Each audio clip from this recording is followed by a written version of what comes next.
अधूरा तिलक घर पे होता है सत्यामान वाली माता के लिए वट सावित्री रूप में। पूरा तिलक संसार में यहाँ होता है। कभी भी 365 दिन में यहाँ आकर के अपनी पत्नी के साथ अखंड स्व तिलक ले सकते हैं। 30 के नाम के मनोकामना सुख शांति का प्रसाद चढ़ाएगा।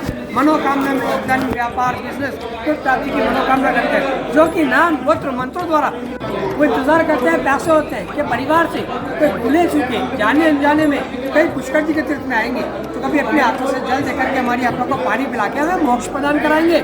इसलिए परिवार रूप में यहाँ 7 पीढ़ी का जलदान का महत्व माना जाता है। त्रेता में स्वयं राम जी ने आकर अपने 7 पीढ़ी शिवाकुवंश का जल अर्पित किया था।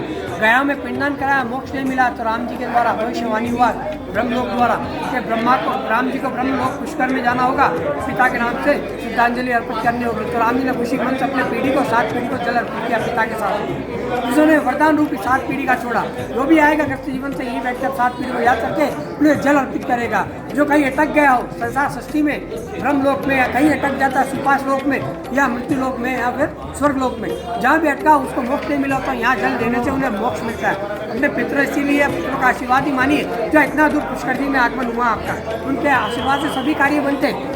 खुश होते हैं घर में तो सुख समृद्धि बनी रहती है। अगर वो गुस्सा होते हैं, नाराज होते हैं तो घर में रोग दोष व्याधि पीड़ा कलेश, बिजनेस में व्यापार कोई बिजनेस कर रहे हो सफलता नहीं मिलती है। ये पितरों के नाराज होने की आशंका रूप होती है। जो भी पुष्कर जी आते हैं अपने पितरों को याद करके उन्हें जल अर्पित करते हैं। भगवान ब्रह्मा के नाम से हजारों मंदिर बने, 52 घाट बने, 20,000 ब्राह्मण लोग बने। उन सभी का एक महानुभाव प्रसाद रूप बनाया गया भगवान ब्रह्मा के नाम से।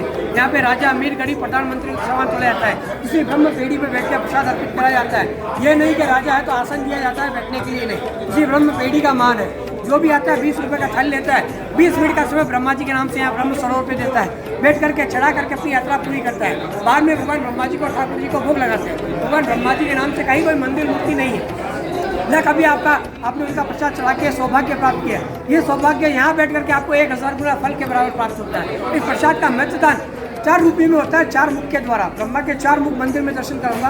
उन मुखों का वो किसी मंदिर मूर्ति में नहीं लगते, जल रूप में लगाया जाता है। जहाँ गवर्नमेंट के भंडारे में दान होता है, भगवान ब्रह्मा के 4 मुख का दान है, 4 तरह का भोग होता है। एक भोग जैसा भगवान ने आपको देने लायक बनाया समझकर देने का, चाहे वो 1 पीढ़ी का हो, 2 पीढ़ी का हो, 3 पीढ़ी का हो, जैसे हिसाब से वो भोग देता है। भोग का रसीद मिलता है, परिवार का, पितरों का, पूर्वजों का युगों तक नाम चलता है। साथ में आपको फोटो और प्रसाद यहाँ से लिया जाता है जो आपके घर के लिए होता है, आपके परिवार वाले के लिए होता है।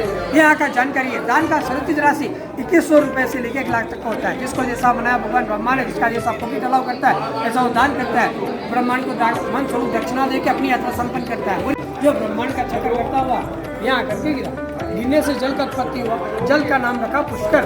पुष्कर का मतलब होता है ब्रह्मा जी के हाथ और उनके फूल का नाम।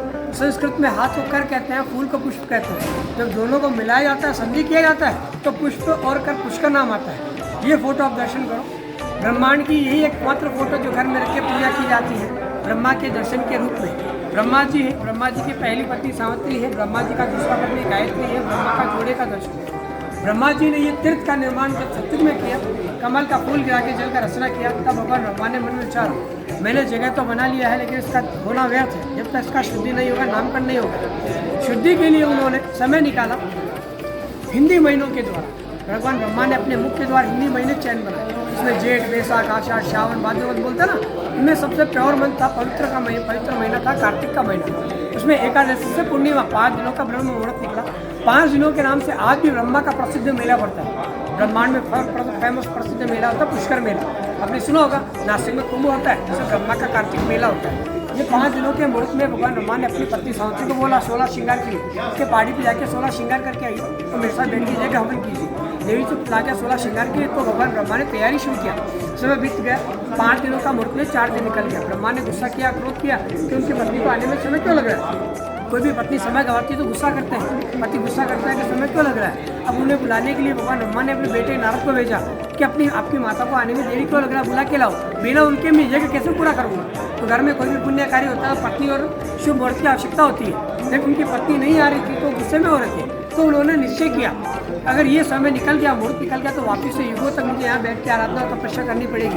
फिर ये मुहूर्त नहीं निकला तो इसके लिए भगवान ब्रह्मा ने अपने 2 द्वारपाल को भेज करके किसी और स्त्री को बुलवाया। सबसे पहले नारद को भेजा था अपनी माता को लाने के लिए। नहीं, नारद ने झूठ बोल दिया अपनी माता को जाके कि माता आप तैयार होकर आराम से आना, गाजे बाजे से आना। सरोवर का मुहूर्त आगे का निकला है। इधर ब्रह्मा को आके झूठ बोले नारद मुनि कि माता तो मेरी बात नहीं सुन रही है, नहीं समझ रही, इतनी शक्ति मुझ में नहीं कि अपनी माता को समझा सकूं। ये सोचा भगवान ब्रह्मा ने तो क्रोध में आए, गुस्से में आए और निश्चय किया दूसरा शादी करने का।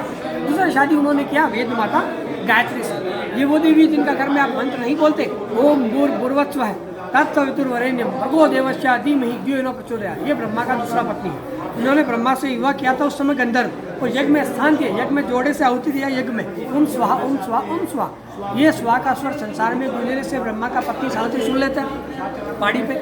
ये सुन करके गुस्सा करता है, क्रोध करता है, मन में विचार आता है कि घर में कोई भी शुभ कार्य होता है तो बिना पत्नी के तो होता ही नहीं है, लेकिन मेरे न होते हुए सरोवर पे यज्ञ कैसे शुरू हो गया। मन में विचार और गुस्सा और जलन आती है कि फिर कहीं भगवान ब्रह्मा जी ने कोई दूसरा विवाह तो नहीं रचा लिया, दूसरी किसी स्त्री ने उनका जगह उनका स्थान तो लिया। ये सोच के गुस्से के आवेश में आकर के अपने सभी सवालों के जवाब पाने के लिए जब यहाँ आके देखती है तो अपने स्थान पे दूसरी प्राय स्त्री को देख के कोई भी स्त्री गुस्सा करती है, क्रोध करती है, जलन लाती है। तो माता ने सावित्री ने ये चीज़ पार देखा और दूसरी स्त्री को अपने स्थान पे देख करके क्रोध रूप में ब्रह्मा का यज्ञ रोका, उनको पहला श्राप दिया। हे ब्रह्मा जी, आपने भी गृहस्थी का, परिवार, फैमिली का अपमान किया है। पहला पत्नी को तो बिना उसका अनुमति के आपने दूसरा शादी किया तो किया, लेकिन मेरा जगह दूसरी प्राय स्त्री को देख के मेरी गृहस्थी का अपमान किया, और जितनी स्वागर स्त्री है तो सबका अपमान किया है ब्रह्मा जी। तो जाइए उसी तरह का श्राप मैं आपको देती हूँ। जिस तरह संसार सृष्टि में अपने मनुष्य जीवन का अपमान किया, वही मनुष्य संसार में जब तक मनुष्य जीवन रहेगा, ग्रस्त जीवन रहेगा, किसी भी ग्रस्त जीवन में ब्रह्मा जी का मान नहीं होगा। उस श्राप के बाद में आज भी अपन लोग ब्रह्मा जी का मान नहीं करते। आपने देखे ब्रह्मांड के 4 युग, सतयुग, त्रेता, द्वापर, कलयुग, कभी भी इन 4 युगों में किसी भी घर के मंदिर में मूर्ति में ब्रह्मा जी का पूजन नहीं किया गया और न कभी किया जाएगा। यही श्राप ब्रह्मा जी को मिला हुआ है। ये श्राप देखे माता जाने लगा, लौटने लगा, तब देवताओं ने रोका, क्षमा याचना की। माता को उनकी भूल का आभास हुआ, देवी इतना बड़ा श्राप बिना किसी वजह से आप देके जा रही है, आपने कारण नहीं जाना, बिना वजह से ब्रह्मा को शाप देके जा रही है। तो देवी ने अपनी भूल का बात स्वीकार करके अपनी दिव्य दृष्टि देखी और पता किया ये जो अभी तक हुआ ये उनके बेटे नारद मुनि के कारण हुआ। अब माता ने क्रोध में अपने खुद नारद को बुलाया। उन्होंने सोच लिया कि माता पिता में झगड़ा करा दिया नारद ने, सब देवताओं में उन्होंने करवाए, कोई बात नहीं, अपने परिवार को नहीं छोड़ा, अपनी गृहस्थी में कलेश कराया। तो उसी तरह का श्राप नारद मुनि को मिला। संसार में जब तक सृष्टि रहेगी मनुष्य जीवन रहेगा। अब हर गृहस्थी में, परिवार में ऐसे विद्यमान रहेंगे। जो प्रकरण आपने अपने माता पिता में कराया लड़ाई झगड़े का, वो हर परिवार में करवाते रहेंगे। कुछ श्राप के बाद में नारद मुनि अपने घर में होते हैं, देखे होंगे घर में कोई भी एक स्त्री होती है, कोई भी एक पुरुष होता है, जिसका काम होता है ना घर की इधर की बातें उधर करना, लड़ाई झगड़े करवाना, कोई काम होता है उसको होने नहीं देना। हर घर में एक नारद मुनि होता है। अब दिमाग लगाओ, दिमाग में कोई तो नाम आएगा आपके मन में कि ये घर में एक है ऐसा।